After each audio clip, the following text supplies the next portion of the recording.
Just remember, if you're over the age of 30, focusing only on diet and cardio, it just will not work. It just won't work. You've tried it, and that's probably why you're listening to this episode. Managing cortisol is key, and we can only manage cortisol with strength training and proper sleep, proper nutrition.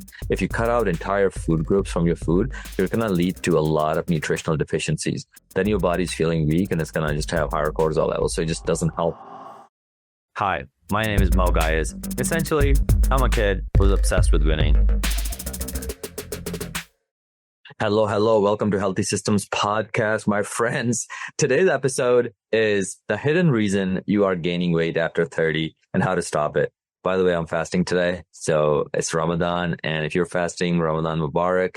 And let's dive in. So the hidden reason you're gaining weight after the age of 30 and how to stop it. You might be in this age range and you might have realized that, okay, man, when I was in my 20s, I was able to eat the same foods, but I wasn't gaining any weight and I was able to stay lean. But now anything I eat, I just feel like every year the weight is going up. A lot of the time when I'm working with clients or prospects that want to work with us, I ask them, I'm like, okay, how long did it take to gain this weight? So they're like, yeah, last 5 years I've been gaining. I'm like, okay, how much did we put on? And they're like, oh, about 40 pounds. So I'm like, okay, on average, we're gaining 8 pounds a year. Right? So knowing these numbers for you really helps. So when you track your data, you can actually look back and be like, okay, where's my body headed? Am I continuing to gain weight? Am I losing weight? Where am I headed? 90% of you are probably on the upward where you are gaining weight. How do I know that? Well, that's the data in America. Majority of people are gaining weight. And the thing with like weight loss after the age of 30 is that it's rarely by chance. You have to actually plan for it. Like I've never heard anybody say, yeah, like I just woke up and I was 20 pounds lighter the next month.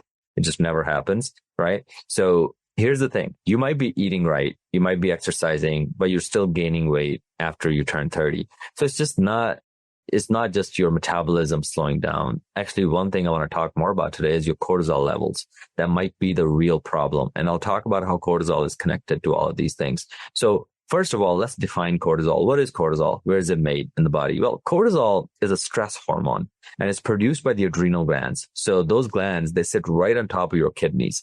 And yeah, they produce this stress hormone. And this stress hormone called cortisol, it plays a very crucial role in the body. It helps with our metabolism. It really defines how your body processes food for energy. It also impacts blood sugar levels. It impacts blood pressure. It impacts the inflammation in the body. And the big one, it responds to your body. It's your body's response to stress. Okay.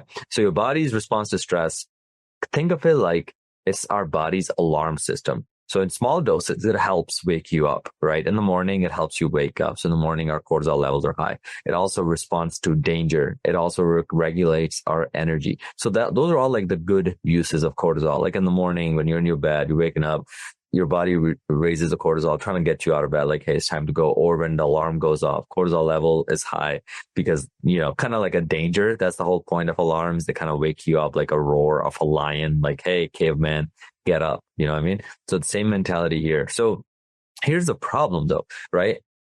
When cortisol stays high for too long, it leads to fat gain and it leads to muscle loss. So think of it, where our body's inner hormones are actually staying on high alert all day, which leads to gaining more fat and losing muscle, which is a recipe for disaster. We're losing muscle, which is good for us, and we're gaining fat, which is bad for us. So you see how this is just going down a bad road. And this also leads to constant fatigue. So if you're somebody that after the age of 30, you've just been struggling, man, I'm just always tired. I'm never, able to get anything done. Well, it might be a sign of high cortisol levels, right? So what happens to cortisol after the age of 30 is as we age, our ability to handle stress weakens, right? Unless we do certain things. So a lot of the time, as we get older, and if you're listening to this and you're over the age of 30 or at the age of 30, you probably realize this, right? As we get older, if you're a responsible adult, your responsibilities go up, right? So your career, your family, your finances, your kids, your spouse. If you're not married by 30, maybe the stressor is I have to go out and date. I have to meet the one, right? So you see like these stresses as you age, they keep going up. More responsibilities with your career, your job, your business, your family, your kids, your finances. And then what that does is now we're on this grind to build our career, build our family, all of this, which means that less sleep, and more stress. So we're sleeping less, stressing more, leads to more high cortisol levels, right? And then as we get older, human body, as you get older, it's harder to recover. So if you talk to an athlete at the age of 20 and then you talk to them at the age of 30, they'll tell you when I was 20, I could recover much faster from my workouts. So as we get older, recovery slows down. And then pair that on top with, I'm talking about athletes, but now let's talk about an average American, average person, normal person that, they have poor diet. Maybe they're on the way to work, they stop by Starbucks and get like a 900 calorie sugary drink, or they go to McDonald's for breakfast. So poor diet and then exercise. Well, oh yeah, I just walk at work. Well, good luck with walking at work, helping save your health. It's good, but it's not, as good as strength training is. So poor diet. And then you add lack of strength training. Now your body's already high in cortisol. You're losing muscle, gaining fat, and on top of that, lifestyle changes that you're not adapting. So you're going down a very bad road. No wonder every adult is, anxious, depressed, insulin resistant, pre-diabetic, high cholesterol, hypertension, right? It's like we're not even taking care of the body as a whole. So at the end of the day, high cortisol levels actually will lead to more fat stored. So then your body starts storing more fat. And guess where it stores it? It stores it around the belly, which is the number one thing I hear about as a fitness trainer and nutrition coach. People are like, yeah, like I have fat, Mo, but it's almost all around my belly or my love handles, which makes sense, right? Higher cortisol levels is going to make you store fat around the belly more. It also leads to higher cravings and constant fatigue. So you see how all of this is connecting. So your cortisol level after the age of 30 is rising. Now, on top of that, we're not exercising properly. The only exercise we ever did was walking, but that's not going to cut it. Then we're sleeping less due to life responsibilities. So all of these are just leading to high cortisol levels consistently. And the connection, so you might be wondering, but what's the connection between cortisol and weight gain? Well, cortisol makes weight loss harder. That's all it does. Doesn't make it impossible. It just makes it harder. And if you don't have a coach or a plan or somebody to guide you and keep you motivated, like weight loss is already hard enough to begin with. And this is somebody that's been in shape for 10 years and I've coached over 1,500 clients in the last 8 years as a certified personal trainer. Weight loss is hard. Anybody that tells you it's just as easy as moving more and eating less does not know what they're talking about, or it probably worked for them, but it'll stop working for them at one point.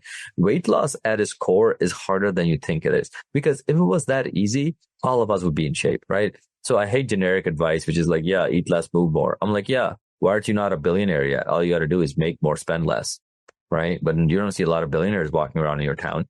There's only like 2,000 in the world or something. So at the end of the day, out of 8 billion people. So at the end of the day, this generic advice, these forward sayings don't mean much when it comes to like actually changing your life, right? And anytime Aunt Susie tells you, you just got to eat less and move more, look at Aunt Susie. Does her body composition show she knows what she's talking about? Likely not. Aunt Susie's 200 pounds with pre-diabetes and she takes cholesterol medication every day. So side tangent, take advice from people whose life you want to live. Okay. Don't be taking advice from anybody because everybody's got an opinion. So cortisol, back to cortisol and the connection it has with weight gain. Cortisol makes weight loss harder in 3 major ways. First thing cortisol does, like I said earlier, is it triggers fat storage. So when your body's high in cortisol levels, what's going to happen is your body's going to store more fat, especially in the belly area. So you see how that's going to make it harder for us to lose weight. So that's number one. And the reason it makes it hard is because belly is one of the last places you lose fat in. So even if you're losing fat, you might lose the motivation to keep going because you're like, Mo, my belly fat is not going down. But it's like, man, your legs would get leaner before, your arms will get leaner before. The last place your body loses the fat is in the belly. So that's why like people, when they have abs, they're so well respected generally because that person had to go through a hard journey to get to that abdominal definition because it's the last place your body loses fat in. So the first thing cortisol does is that it triggers fat storage. Second thing cortisol does, which does not help us whatsoever, is that it breaks down muscle. So it reduces the metabolism and then which leads to harder weight loss, right? So now we're storing more fat around the belly. We're actually breaking down muscle. And the third thing it does is that increases cravings. You ever heard of stress eating, emotional eating? That's what cortisol leads to, right? So cortisol is increasing the craving, breaking down your muscle, and increasing the fat storage or triggering your body to store more fat. Because think of cortisol as like a stress hormone, right? So it's like a fight or flight type hormone where your body is like, yo, like store all the fat we got, store it. All this muscle, the muscle is costly. It's costing us all these calories and all this storage because muscle is an active tissue. So like when you have more muscle, you're burning more calories throughout the day. But now your body's in like a fight or flight mode. Your body's like, yo, just retain all the calories we got. Just save them. And then it's leading to more cravings, natural response. Like, hey, Susie, go eat up on the donuts, go eat up on the bagels because I need all the food we can get because we're under stress. We don't know if we'll make it tomorrow, right? So you see how these responses, they're evolutionary, right? Our caveman ancestors had to deal with that stuff because they didn't know if there was going to be enough food tomorrow. But since the 1960s and 50s, we've had more food than we knew what to do with, right? Every household, we're very blessed. So then what happens is now we're fighting the opposite battle where it's not starvation, we're fighting obesity. So you see how all this makes sense? But cortisol and our body's genetics hasn't caught up, right? It takes millions of years sometimes for our body's genetics to catch up versus like humanity has only had access food since the last 70 years, right? So you see how this will be a problem. So think of cortisol like a thermostat for fat storage. So when it's balanced, when your cortisol levels are balanced, your body burns fat more efficiently. But when it's too high, your body hoards fat. It starts storing it. Even if you're eating clean, it turns everything into fat. So this is where it gets tricky. And a lot of people like the whole like eat less, move more. That helps as a rule, but it tends to break down when like don't have all the other skills in place. You don't have the strength training in place. You don't have, all the other things in place. So the traditional dieting and over exercising can actually make it worse. So too much cardio leads to too much stress on the body, which means more cortisol. And then on top of that, extreme dieting. Oh, I'm going to quit carbs. I'm going to quit rice. I'm going to go on all like no sugar diet for 90 days, or I'm going to do this. Like the amount of times people do that, they leave everything they like and they start eating things they hate. So then what happens is that's more stress on the body and mind. So we're doing cardio. We're avoiding things we like. We're eating things we hate, leads to more stress. So you see how cortisol levels are just high the whole time. And then on top of that, when you're not eating healthy, guess how good your sleep is? Or if you're not enjoying your life and you're just doing excessive cardio, well, your sleep is going to suffer too. And even higher cortisol, right? It'll slow down your metabolism. So at the end of the day, if you're over 30 and you're only doing cardio or crash dieting, you're actually making your cortisol levels worse. And it's not going to help you burn that belly fat. I'm telling you, right? So here's how you fix it. And I'll walk you through like how to reset your metabolism around the way. So the blueprint I've written down for this episode that will help you, some action items is I want you to strength train. I want you to do some form of resistance training 2 to 3 times a week, right? That will help you build muscle and it'll also help you retain the muscle that cortisol is breaking down. So building muscle, it will naturally reduce cortisol levels and balance the metabolism. That's number one, 2 to 3 times a week minimum. I want you to lift some weights, right? Whether go to the gym, whether working out at home, some form of resistance training. Second thing, prioritize sleep, 7+ hours a night, right? Less sleep is going to lead to higher cortisol, which is going to lead to higher weight loss, harder fat loss. So at the end of the day, more sleep, strength training 2 to 3 times a week, sleep 7 hours a night. Third thing is smart nutrition. Do not starve yourself. Do not go on all salads diet. Okay. What I want you to focus on is proteins, healthy fats, balanced carbohydrates, have all the foods in it, but proper portions, proper amount of calories, and just plan it in a way so it's a full nutritious meal instead of just being like, yeah, I'm going to quit all carbs or I'm going to quit all fats. I'm going to quit red meat. I'm going to stop eating chicken because Aunt Susie went plant-based and it worked, right? Like none of that is going to work for you and you're just going to give up on weekday or week 2. Next thing I want you to do is focus on stress management. So daily walks, deep breathing, journaling, praying, if you're a Muslim, right? Even if you're a Christian, like focus on that. That stuff really helps. So more stress equals more fat storage. So managing stress helps a lot. So if you do the strength training 2 to 3 times a week, you prioritize sleep, focus on smart nutrition, stress management, this is really going to help. And just remember, if you're over the age of 30, focusing only on diet and cardio, it just will not work. It just won't work. You've tried it, and that's probably why you're listening to this episode. Managing cortisol is key, and we can only manage cortisol with strength training and proper sleep, proper nutrition. If you cut out entire food groups from your food, you're going to lead to a lot of nutritional deficiencies. Then your body's feeling weak and it's going to just have higher cortisol levels. So it just doesn't help. Second thing, like I said, strength training, better sleep, stress reduction will help reset your metabolism in a healthy way. And then instead of cutting calories like crazy, focus on eating well, balanced meals, right? That will help you manage the stress better. And if you want these specifics, like, Mo, what meals should I have? Because all I know is salads. Message me. If you want your workouts, like, Mo, I only have, this little dumbbell at home. What workout should I do?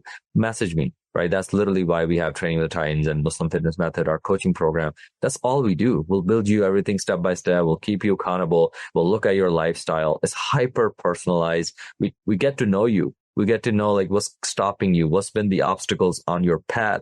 Do you drive to work every day? Do you work from home? Are you moving too much? Are you moving too little? Like did you play sports growing up? Do you have any previous injuries? So when we build plans for our clients, it's hyper personalized to that client. And then we focus on behaviors that actually behavior coaching. So then they can actually sustain it. So at the end of the day, if you want all of this to be personalized to you so we can manage your cortisol, just DM me the word, a Healthy Systems podcast, or just literally DM me that, hey, Mo, we need help. And then we'll love to talk to you. And then we can get on a consultation one-on-one. You can DM me, by the way, on Instagram, Facebook. It's just Moe Ghias, MoeGhias. Or you can just go directly to my website, twtt.us. twtt.us, which is just trainingwiththetitans.us, right? twtt.us. So just go to that website. You can book a consultation. It's free. And then we can chat. But overall, managing cortisol is going to be the answer to losing that belly fat. Managing cortisol is going to be that answer to helping you keep that weight off. But because after the age of 30, your body is naturally going to fight us. It's going to make it harder to lose weight. So let's get started instead of waiting. Because the last thing I would ever want you to suffer with is diabetes, high cholesterol, hypertension, and be put on medications. And there's no way out of that. So hope this helps. And I will see you on the next one. Thank you for listening to the Healthy Systems podcast. I really appreciate you for tuning in today. Now, here are 2 ways I can help you for free. One, you can join our free Facebook community by just going to this link, bit.ly/Titan Facebook group. Just type that into your browser and then answer 2 questions, and then we'll let you into our Facebook community where you'll meet other people, as well as we have a lot of free resources in terms of meal plans, workouts, all kinds of stuff in there. Second way I can help you for free is if you follow me on Instagram at Moe Ghias, MoE, as in George, H as in horse, I as in India, A as in apple, S as in Sam. Follow me there and then shoot me a message with the word Healthy Systems, and then I'll be sure to send you a free gift. Other than that, keep listening in, and I really appreciate you.